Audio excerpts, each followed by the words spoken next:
américain, le Fonds mondial, pour ne citer que ceux-là qui, depuis longtemps, essaient d'accompagner le Togo dans la lutte contre le sida et notamment dans l'éradication des deux fléaux que sont la stigmatisation et la discrimination. Mais un chapeau surtout aux organisations de la société civile qui, sans elles, il faut avouer, on aura du mal à avancer. Aujourd'hui, on a des résultats plus ou moins rassurants et je crois qu'on peut toujours compter sur cette société civile pour nous accompagner dans la démarche. Je vous remercie.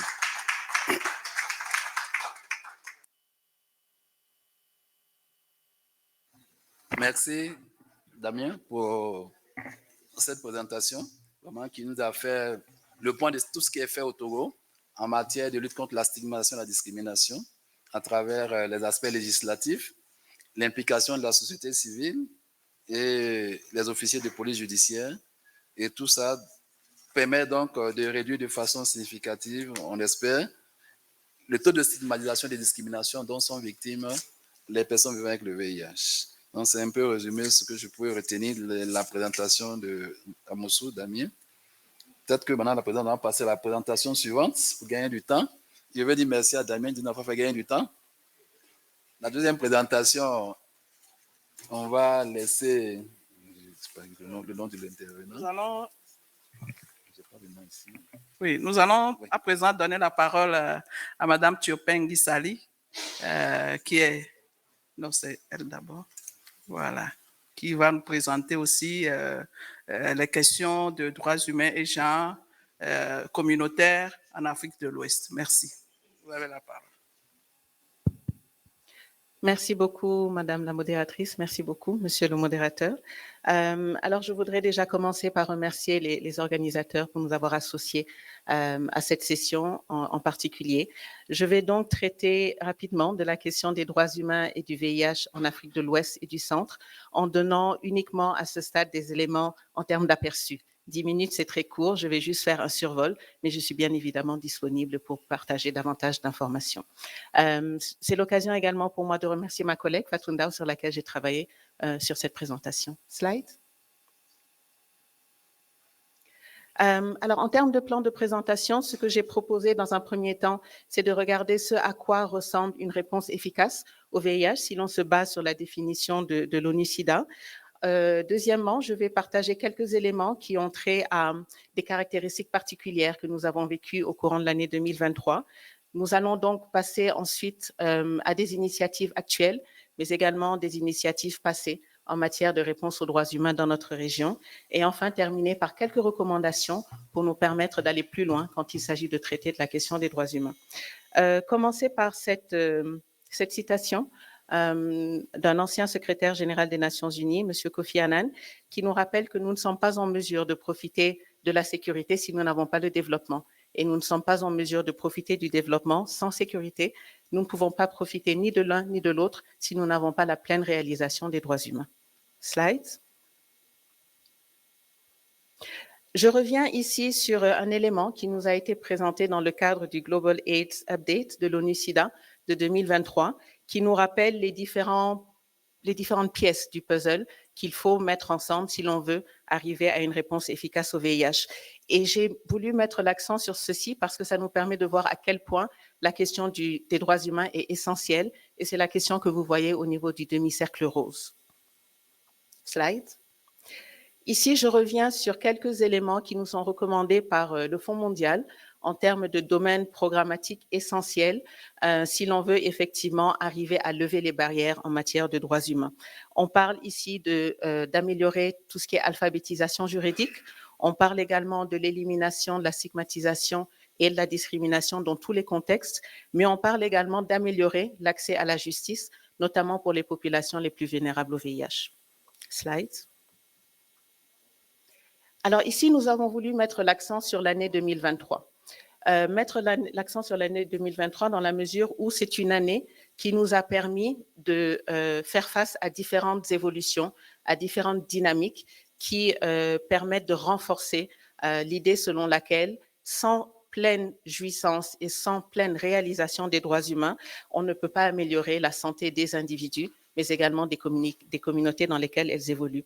Et on a mis l'accent ici sur un article qui a été publié très récemment au niveau du Journal of AIDS Society, publié au mois de novembre, sur lequel nous avons travaillé avec le professeur Stéphane Barral, et qui nous permet effectivement de constater que l'année 2023 a été une année où nous avons fait face à des contextes en matière de droits humains qui se sont aggravés et se sont traduits par de la violence et des conflits qui ont été émergents. On a également des cadres de protection sur le plan légal et sur le plan juridique qui se sont, disons, je ne dirais pas améliorés, mais plutôt le contraire, qui ont empiré. On a également la pénalisation des populations vivant avec le VIH qui a été empirée au niveau de la région Afrique de l'Ouest et du Centre.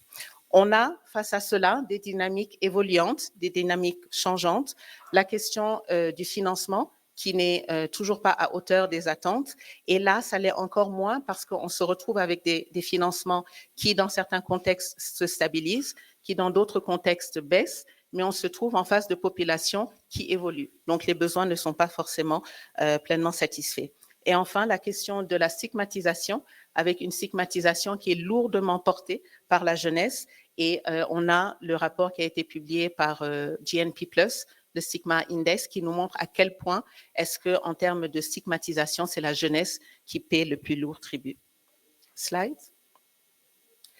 On met ici maintenant l'accent sur quelques initiatives, des initiatives passées, des initiatives actuelles dans la région Afrique de l'Ouest et du Centre en matière de droits humains. La première initiative, c'est une initiative régionale qui était financée par le Fonds mondial, qui couvrait 10 pays en Afrique de l'Ouest, du Centre, mais également en Afrique de l'Est et du Sud, et qui avait pour objectif non seulement d'améliorer les lois et les politiques en lien avec le VIH, d'améliorer l'accès à la justice, mais également de soutenir les efforts de mobilisation communautaire, mais également le plaidoyer en lien avec les droits humains. Ça a été une initiative assez originale dans le sens où elle a rassemblé 10 pays, mais elle a également permis d'avoir des interventions à l'échelle nationale et à l'échelle régionale. En termes de résultats principaux, nous pouvons noter que ça nous a permis d'améliorer la sensibilisation, mais également d'améliorer le niveau de données en termes de violation des droits humains dans différents contextes, notamment en Côte d'Ivoire, mais également au Nigeria. Un deuxième résultat qui est important, c'est que ça nous a permis également de renforcer le lien avec certaines parties prenantes, particulièrement disons, intéressantes dans le cadre de la réponse au VIH. Et par là, je fais référence à tout ce qui concerne l'écosystème autour de la réponse juridique, la réponse médicale, mais également la réponse en matière sociale. Slide. La deuxième initiative que nous présentons ici, c'est une initiative qui a été soutenue par USAID et par PEPFAR et qui avait pour objectif finalement d'institutionnaliser la réponse au VIH en tenant compte des questions de droits humains au niveau de différents contextes pays en Afrique de l'Ouest. Slide. Quelques résultats qui sont ressortis de ce projet, qui est un projet qui a été mis en œuvre dans 4 pays de notre région, c'est que, slide, ça nous a permis finalement de pouvoir créer un espace sécure, un espace suffisamment ouvert pour faciliter le dialogue entre les différentes organisations de la société civile sur les questions de droits humains. Ça nous a permis également de favoriser l'échange sud-sud entre des organisations basées sur notre continent, mais ça a également facilité la mise en relation entre différentes parties prenantes qui ont un intérêt particulier sur la question des droits humains. Slide. La dernière initiative sur laquelle je vais revenir, c'est la question de la sûreté et de la sécurité. Ce que nous avons remarqué ces dernières années, c'est que la question de la sécurité était rarement perçue comme une priorité dans le cadre des programmes qui sont soutenus par différents bailleurs de fonds.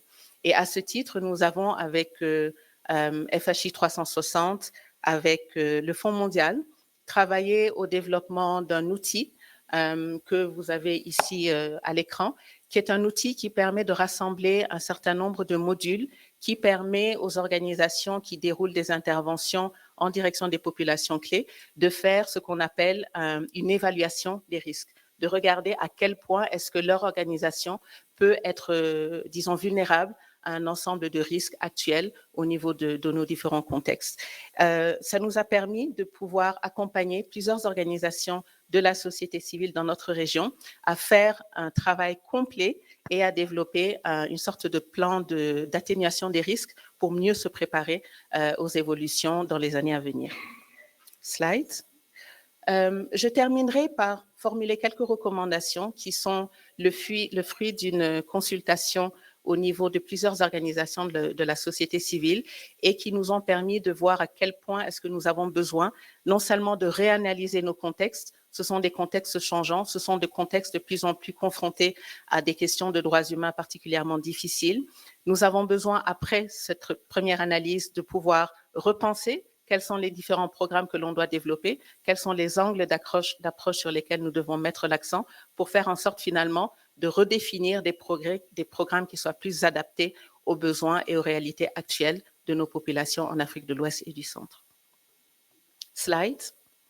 Alors, les recommandations que nous formulons de façon très concrète, dans un premier temps, il s'agit de développer des approches qui soient multidisciplinaires, qui sont inclusives, mais également qui interviennent à différents niveaux. Et cela, on le dit parce qu'on a vu à quel point est-ce que l'approche régionale nous permet de faire la différence, nous permet de traiter des questions qui sont suffisamment sensibles et très difficiles à traiter au niveau national. Donc, cette approche régionale est une approche que nous promouvons de façon particulière.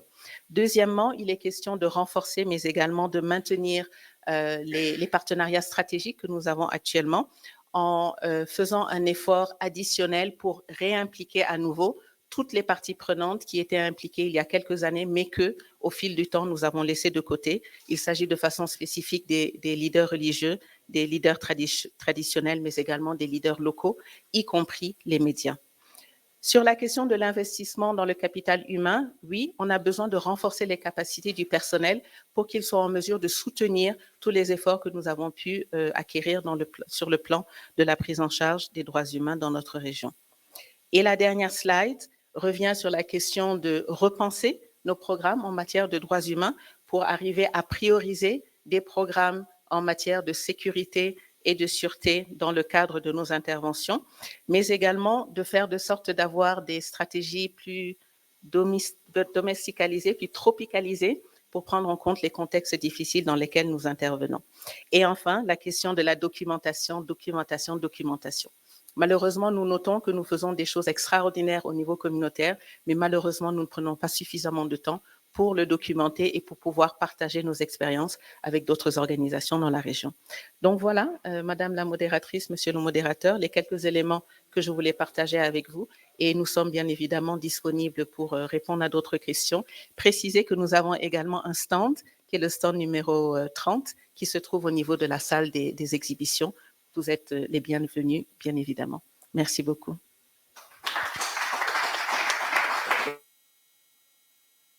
Merci, Madame Turpin, pour cette présentation sur les droits humains en Afrique de l'Ouest et du Centre. Vous avez partagé des expériences, des initiatives intéressantes qui ont montré des résultats probants qui nécessitent d'être partagées au niveau donc, de ces deux régions-là. Des initiatives très intéressantes soutenues par des partenaires donc, qui nous ont permis donc, à la fin donc, de faire des recommandations pertinentes qui consistent donc à repenser nos programmes. Je pense que c'est important que nous repensions ce que nous faisons, avoir des stratégies domestiques et surtout documenter, je vous cite, pour partager les expériences. Merci encore une fois pour votre présentation. Nous allons finir les 3 présentations, nous ferons la discussion à la fin. Je pense que ça permet de gagner du temps.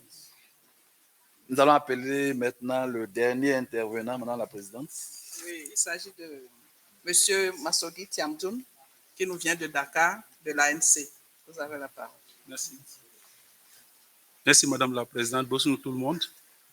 Je voudrais remercier les initiateurs de ce débat intéressant qui pose en tout cas le jalon pour la discussion sur deux thèmes assez difficiles et il y a un problème.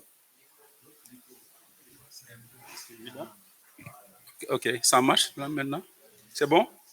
Donc, c'est 2 thématiques qui posent véritablement un problème dans le cadre de nos réponses et qui constituent des freins par rapport à l'avancée pour la fin du VIH. En ce qui concerne ma présentation, je vais axer surtout sur l'aspect engagement des hommes, mais je voudrais aussi, à l'instar de mon ami du Togo, Amoussou, dire que le Sénégal aussi a un cadre juridique qui reconnaît que la stigmatisation et la discrimination est un frein par rapport à l'accès aux services de santé et un frein aussi par rapport à l'accès aux services VIH, notamment pour les populations les plus vulnérables. Le Sénégal a élaboré 2 documents importants, politiques importants, c'est le plan stratégique intégré que nous venons de terminer, mais aussi le plan quinquennal pour lever les barrières d'accès à des services, notamment les barrières liées aux lois et aux règlements. Ces 2 documents nous permettent, en tout cas, nous ont permis d'engager le pays à travers 7 interventions majeures qui sont la lutte contre la stigmatisation et la discrimination, la formation des acteurs sur les droits, leur connaissance sur les droits, l'amélioration des règlements et des lois qui existent et qui empêchent l'accès aux barrières, la sensibilisation et la responsabilisation des acteurs communautaires, mais aussi des acteurs de santé, la sensibilisation et la responsabilisation des forces de sécurité, notamment des policiers, l'intégration du genre et de la violence basée sur le genre, et en 7e point d'intervention, la coordination, la promotion et le suivi et évaluation des interventions. Donc le décor est assez bien campé en ce qui concerne les aspects juridiques, les aspects législatifs et réglementaires, mais nous constatons qu'il y a aussi la loi sur le VIH que le Sénégal a élaborée comme document de référence, mais nous constatons dans la pratique que ces lois et cet arsenal juridique comportent en elles-mêmes des règlements qui empêchent un accès équitable aux services et sur lesquels les agents de forces de sécurité ou les agents d'application de la loi s'appuient pour faire la stigmatisation, la discrimination et la violation des droits humains. Ce qui nécessite une amélioration de ces lois-là, mais aussi des discussions à profondeur avec le gouvernement pour pouvoir lever ces barrières juridiques. Pourquoi il est important d'engager les hommes? Parce que, en général, en ce qui concerne les violences basées sur le genre, mais aussi en ce qui concerne beaucoup de violations de droits humains, la source provient justement de normes et de règles sociales établies. Et les hommes, dans la majeure partie des cas, sont les porteurs et les défenseurs de ces normes et de ces règles-là. Ce qui fait que, malgré les avancées que nous avons, malgré ce que Nguissali vient de présenter en termes de nouveautés, de perspectives, on est toujours confronté à beaucoup de résistance chez les hommes qui continuent, en tout cas, d'appliquer des lois ou des normes sociales qui sont défavorables au genre, qui sont défavorables aussi à l'accès et au respect des droits humains. Les interventions que nous proposons sont d'abord des interventions axées surtout sur ces populations-là, ces hommes notamment les leaders religieux, les leaders communautaires, mais aussi les leaders coutumiers, où nous avons beaucoup de sessions de dialogue, on les appelle comme ça, sessions de dialogue, où nous allons vers eux discuter surtout des cas de violation, du respect des droits humains, notamment des droits d'accès à la santé, des droits d'accès aux services de base pour toutes les populations, y compris les populations clés. Parce qu'au niveau du Sénégal, l'autre particularité, c'est que nous avons 3 catégories de populations clés qui sont tous criminalisées, les consommateurs de drogue, les travailleurs de sexe, mais aussi les hommes qui ont des relations sexuelles avec des hommes. Donc, ces débats-là nous permettent de mieux clarifier notre position, de bien discuter avec ces leaders communautaires et de leur demander de s'engager à ce qu'il y ait le respect des droits des populations, quel que soit le genre, quelle que soit l'orientation sexuelle, etc. C'est des débats assez intéressants, parfois très contradictoires, mais nous arrivons quand même à engager des leaders pour qu'ils puissent prendre la parole et dire que quand il s'agit d'accès aux services, quand il s'agit de lois, c'est des lois qui sont là pour tous les citoyens. Ce n'est pas des lois pour une catégorie de citoyens contre une autre catégorie de citoyens. Donc ça, c'est très important. Nous engageons aussi des discussions avec les forces de défense et de sécurité. Et c'est le lien pour moi de remercier en tout cas le ministère de l'Intérieur et le directeur de la police nationale, qui nous a permis d'engager des discussions au sein des commissariats de police assez intéressants, où nous asseyons avec les policiers. Chaque commissaire rassemble l'ensemble de ces hommes. Nous venons en tant qu'ANCS avec des facilitateurs, mais aussi avec des leaders des populations clés, qui viennent expliquer les violations dont elles ont été victimes de la part de policiers et en quoi ça consiste une violation. Débat intéressant aussi, et qui permet aussi d'humaniser la relation entre le policier et les autres personnes. Et quelque chose de très important qui est arrivé, dont j'étais témoin, un commissaire de police dit à la fin des sessions, je les considérais comme des voyous, et dans ma formation, il faut les réprimer. Je viens de me rendre compte qu'il s'agit d'êtres humains, que ça pourrait être mon fils, ma nièce ou mon neveu qui est dans cette situation. Je ne les regarderai plus comme je les regardais avant. Ça, c'est très puissant, c'est très fort, parce que cette personne-là, justement, a eu un contact direct avec des populations qu'il a toujours réprimées. Mais quand les gens lui ont parlé, lui ont expliqué en quoi ces attitudes, les ordres qu'il donnait constituaient des violations de droits humains, à la fin, on s'est bien compris. L'autre activité importante que nous faisons aussi à droit des hommes, c'est la promotion de la masculinité positive dans le cadre de la PTME, où nous avons ce qu'on appelle des niches avec les hommes. Donc des leaders, des chefs de famille que nous rassemblons, avec lesquels nous discutons sur la nécessité d'accompagner leurs femmes dans le cadre de la PTME, mais aussi d'avoir une attitude positive quand la femme souhaite se dépister, et même si elle est dépistée positive, qu'elle souhaite être accompagnée par sa famille, par le mari, pour ne pas être stigmatisée ou subir des violences basées sur le genre. C'était aussi des activités très intéressantes que nous menons notamment dans le sud du Sénégal, où le taux de prévalence est assez élevé. L'autre activité importante aussi, c'est que nous travaillons sur la documentation des cas de violation des droits humains, avec des médiateurs communautaires qui sont issus des groupes de population clés. Nous avons un outil que nous appelons REACT, avec Frontline Aids, qui nous permet aux médiateurs, avec des tablettes et leurs ordinateurs, à chaque fois quand il y a des cas de violation de droits, de documenter le cas dans une base de données qui nous permet, nous, de faire des analyses et de faire du profilage de qui violente le plus, quels sont les types de violations les plus récurrentes. Et c'est cela que nous utilisons dans le cadre des réunions du comité de veille et d'alerte que nous avons mis en place pour restituer à l'autorité tous les cas de violation, mais aussi la typologie et le profil des violations pour permettre à l'autorité aussi de prendre des décisions. Mais ça nous sert aussi de données et de preuves pour faire le plaidoyer suffisamment dans le cadre de ce que nous sommes en train de faire.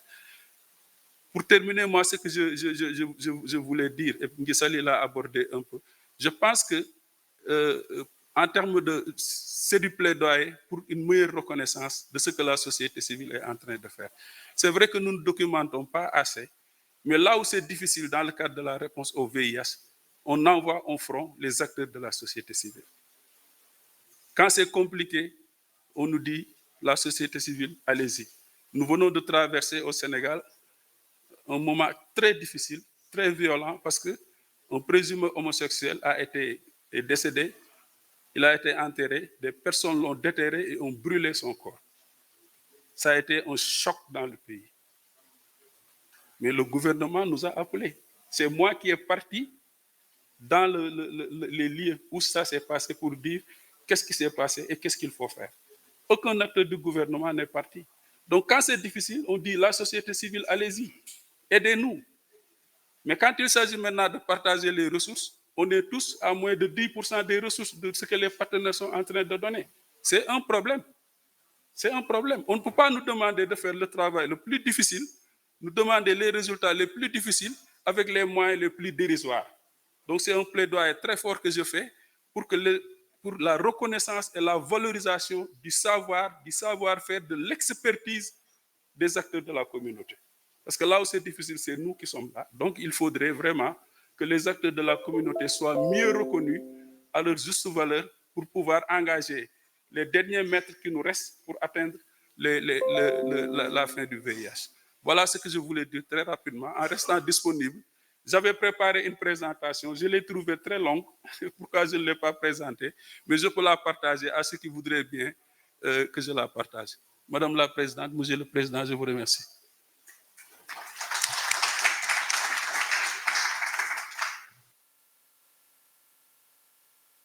Merci, Monsieur le présentateur. Vraiment, on retient votre dernier message, le plaidoyer, la reconnaissance du rôle de la société civile. Donc, c'est important pour tous les efforts qui sont déployés, pour toutes ces initiatives que vous faites, aussi bien au niveau des différents responsables que des forces de l'ordre. Merci. Alors, nous n'avons pas suffisamment de temps pour la discussion. Nous allons prendre quelques questions. Alors, ceux qui veulent poser des questions, vous prenez la parole, vous vous présentez et vous posez votre question courte, concise et précise. Et vous précisez à qui c'est adressé. Merci. Alors, il y a un doigt qui s'élève. On peut passer le micro juste derrière. Il y a un micro baladeur là.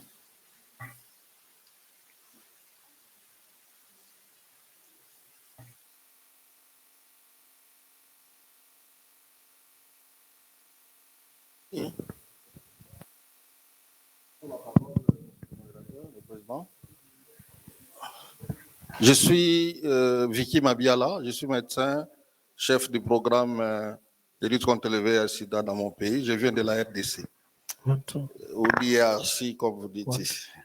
Alors, ma question s'adresse à M. Ditogo Damler. Je m'excuse si j'ai massacré le nom, Ditogo. Merci, félicitations pour ce que vous avez présenté, ça nous a intéressés. Alors, est-ce que vous avez une idée de la situation de l'auto-stigmatisation auprès des K-pop? Quels sont les chiffres que vous avez par rapport à la situation du Togo? Chez moi, en RDC, c'est très élevé. Je voudrais comprendre chez vous aussi comment ça se passe, comment les communautés vivent leur situation. La deuxième question, c'est êtes-vous content de l'accompagnement des services judiciaires par rapport aux droits humains ou à la protection des droits de nos frères? Est-ce que la justice vraiment vous appuie? Merci. Merci. Il y a une main devant là. Merci, monsieur le modérateur.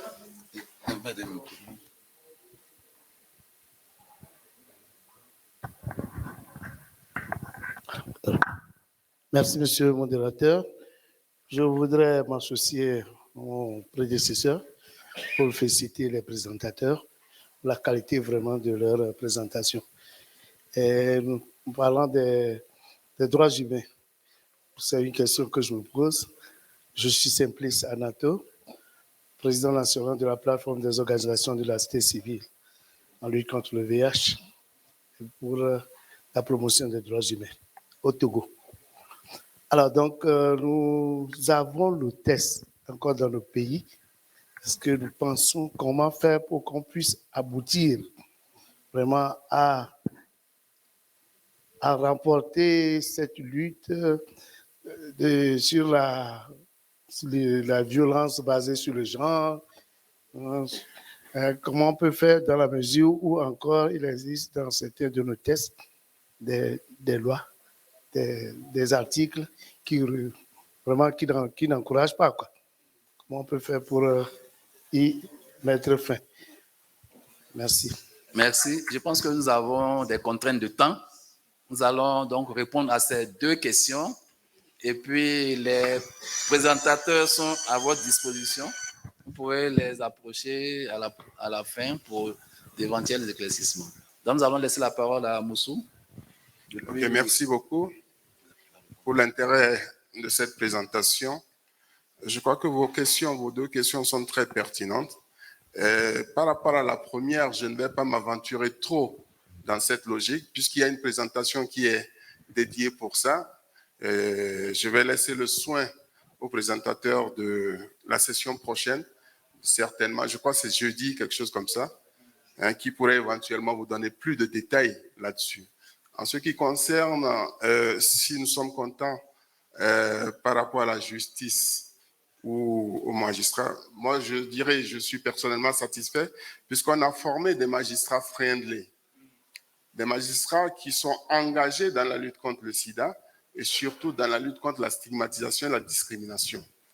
Tout ce que j'ai cité comme réalisation en termes de mise en place d'un certain nombre de cellules, de réseaux et consorts, nous faisons ça avec l'accompagnement des magistrats qui ont été formés.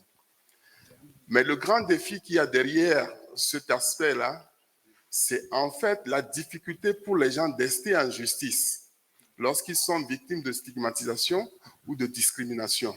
Parce que la pesanteur sociale, la pesanteur familiale vient s'interposer. Parce que quand il y a des cas de stigmatisation, après, lorsque les gens se retrouvent à la justice, on dit, mais c'est ton cousin, c'est ton neveu, c'est ton parent, même s'il a dit ça, est-ce que tu dois pouvoir lui tenir rigueur jusqu'à ce point? Donc, c'est cet aspect-là qu'il va falloir encore, c'est sur ces aspects qu'il va falloir travailler suffisamment pour que des initiatives personnelles se fassent auprès de la justice par les victimes, justement, des cas